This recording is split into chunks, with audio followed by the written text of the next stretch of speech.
Just wondering why he's on a night match again. I mean, obviously the committee reckon he's a terrific good value for a night crowd in New York here, but he expressly said after his last match, his night match, "I do not like playing here at night. I hope I don't get it again, except maybe one next week." Yeah, well, those are some of the challenges of being, famous and popular. I mean, they're going to want you in those feature spots. And same thing with Bjorn Borg. He did not like playing at night here at the Open either. There's a good look at Patricio Rodriguez, Nicholas Lapentti's coach. We did not acknowledge him last time, so there he is. He's been around the tour a long time. I know he traveled for a while, I think, with Jose Luis Clerc, and he's got a great background in the game. But again, Borg did not like playing at night, and No, he struggled with that. I think he would have won the US Open if it had been played in the daytime a bit more often. Yeah, well, I think Tanner got him one night where he really struggled. Roscoe Tanner, the left-hander who served so well and was a Wimbledon finalist. Lapentti with a break, 2-1.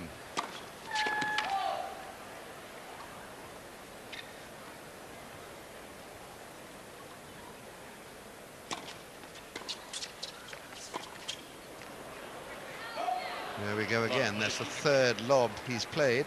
Two of them very successful. We saw Patrick Rafter's girlfriend earlier, Laura Feltham, and that might be Rafter's best result. She's a lovely girl, and she's such a sweetheart. They make such a wonderful couple. I haven't met her. Certainly very attractive.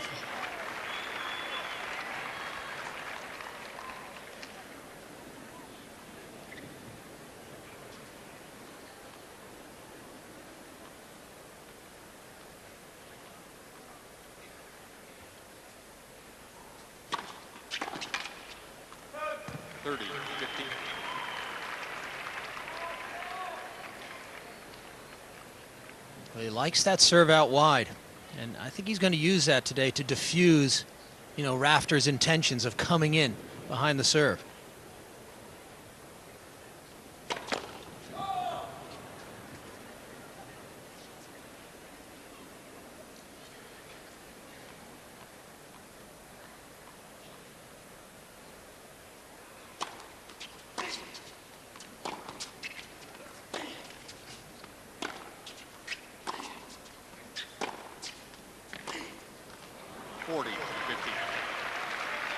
Rafter does not like to patrol the baseline for too long, does he? He made one sort of jerk forward and then thought, no, it's not the time.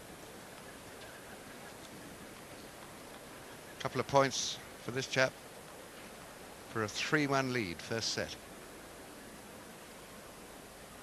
That's a very good, hard, straight, down the middle serve. He's already served one at 120 miles per hour, so he's got a big serve and he wants it. Well, that might be his biggest serve so far today. And, that's a comfortable way to reestablish the break you get. You can see 123 miles an hour. So perhaps he's proved me wrong, that he's got a little more on that serve than I thought. 50. Seemed to look up as he played that shot, as Rafter charges in.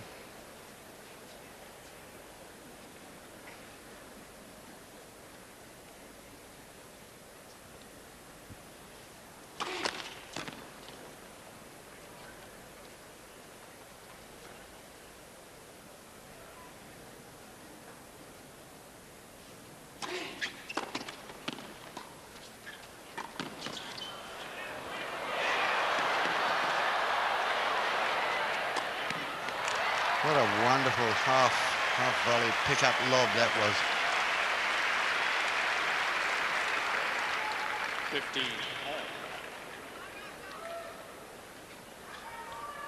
Well, that's a great lob, and you can see why it's so good is he lobs with that full length of the court, so it allows you a little more room to find some court. Rafter did well just to get it back.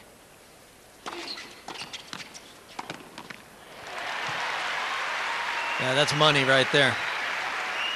30, 15.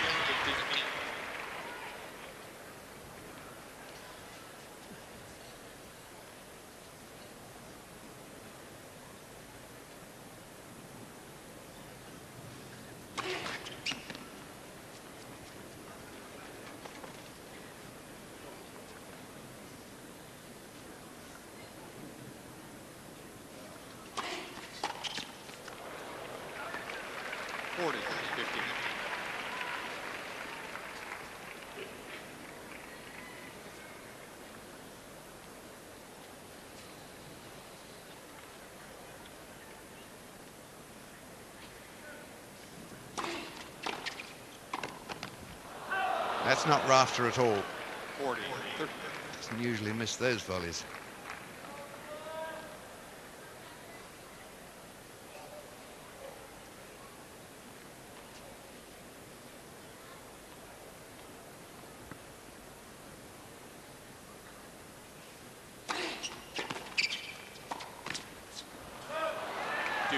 And that was a very tricky volley to have to play right off his toes.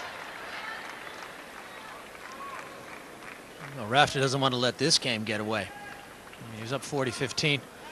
Remember, lapentti already with one break in the bag.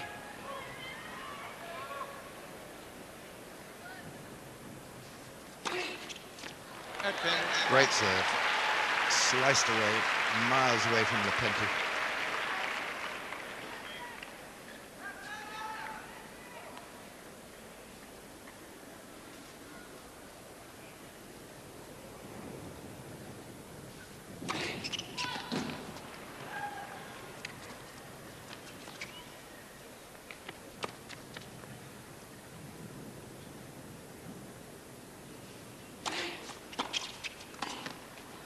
Yep, that's much more like it. So Rafter comes through, but only just, but he's still a break behind, 2-3.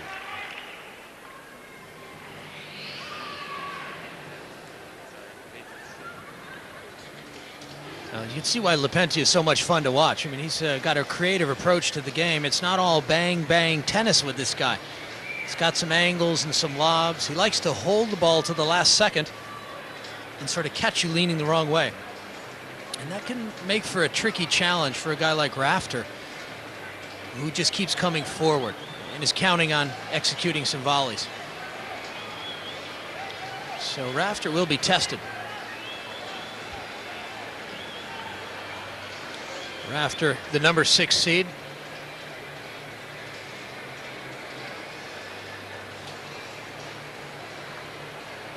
Well, this is the first night that I can remember here this week where it's been, it looks like just about a packed house. There are people right up to the very top of this huge stadium, which holds a little over 23,000 people, unbelievably. And it really is what you would call a full house. Obviously, there are a few people around, but it's the first time this week that we have not had matches on the outside courts, and there have been some terrific matches during the night session here on the centre court, so obviously that thins the crowd down a bit, but not tonight. They're all in here.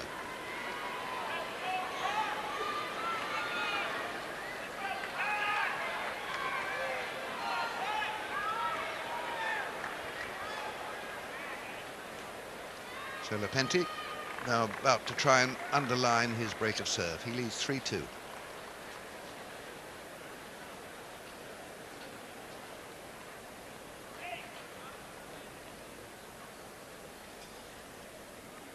See his shirt blowing quite a lot. There's still the wind down there. No doubt a swirling, unpredictable wind blowing from Rafter towards him up top. What it's doing down in the on court, who knows?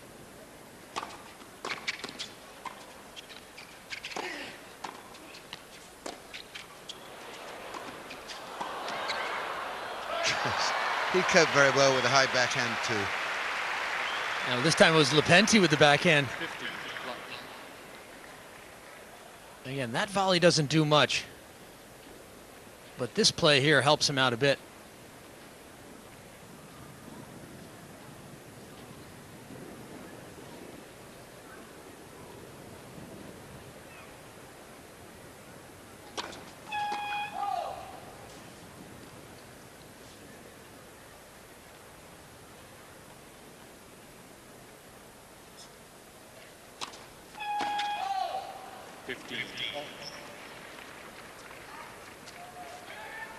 Well, do you know what Patrick Rafter, John Fitzgerald, and James Blake all have in common?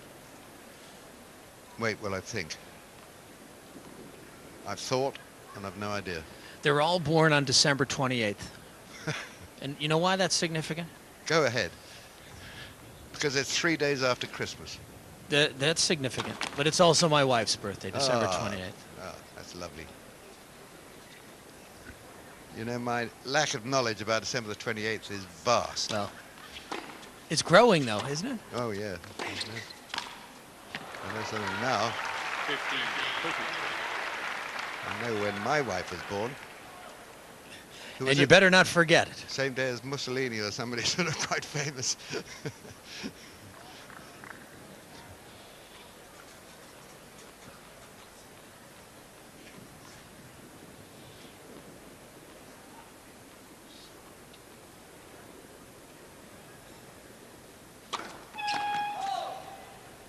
So you have to buy your wife a Christmas present or two, Oh, yeah. and a birthday present a couple of days later. Yeah, you 3 don't want to days later. forget the birthday present around Christmas time, because that's, yeah, no. Got to make the effort, because her birthday gets lost around that Christmas holiday. It's tough to be close to Christmas. My father was Boxing 15, Day. 40. My daughter is a couple of weeks after Christmas, so you tend to ignore one or the other a bit. Well, lapentti can't ignore his situation here. I'll tell you, these are critical moments, and he's played a sloppy game here. Very loose forehand. He's down a break point.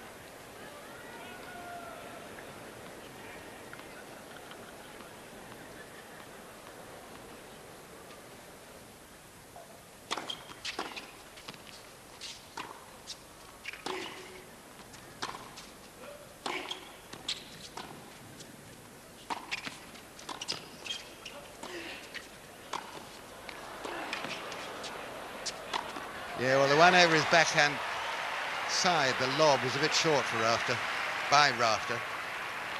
30. He had the point made if it had been a bit deeper, hadn't he?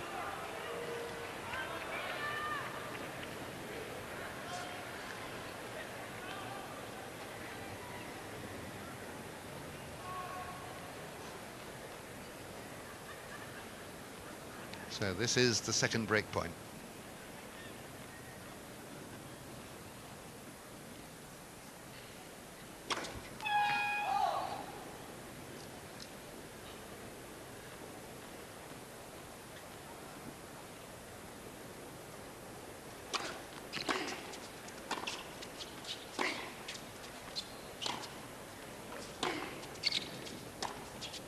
Now that's a rash shot. Break point down, and a shot like that tells you something about lapentti. But they're now at 3-all. Well, as a player, it's one thing to have your opponent hit a lot of winners, but if you're going to give him mistakes like that, in that game he double faulted once, and he made 3 mistakes on the forehand. You just can't afford to give your opponent that many free points. You know, oftentimes those mistakes are like a poison. They get inside your head. You'd almost rather lose the point by your opponent hitting a winner than by making the mistake.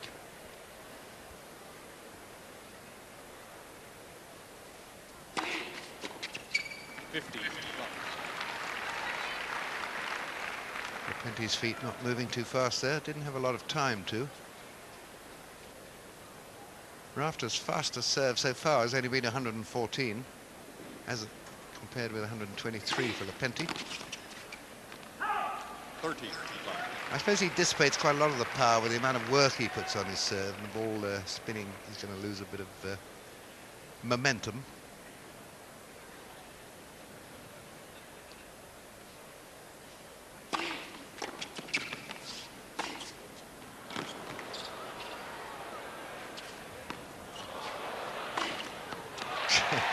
That was trickier than it seemed. First of all, Rafter thought it was going out, then it bounced in.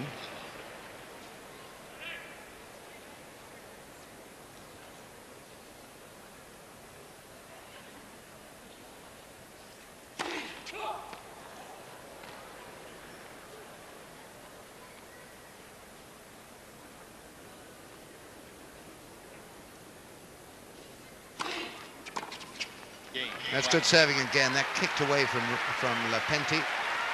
And this is a very good recovery by Rafter, who now leads 4-3. He's clerk, and he's got a great background in the game. But again, Borg did not like playing at night, and No, he didn't, struggled did he? with that.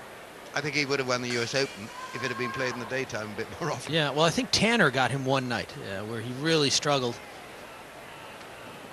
Roscoe Tanner, the left-hander who served so well, and it was a challenges of being, you know, famous and popular. I mean, they're going to want you in those feature spots, and Same thing with Bjorn Borg. He did not like playing at night here at the Open either. There's a good look at Patricio Rodriguez, Nicholas Lapentti's coach. We did not acknowledge him last time, so there he is. He's been around the tour a long time. I know he traveled for a while, I think, with Jose Luis. Just wondering why he's on a night match again. I mean, obviously the committee reckon he's terrific good value for a night crowd in New York here, but he expressly said after his last match, his night match, I do not like playing here at night. I hope I don't get it again, except maybe one next week. Yeah, well, those are some of the Wimbledon finalists. Lapentti with a break, 2-1.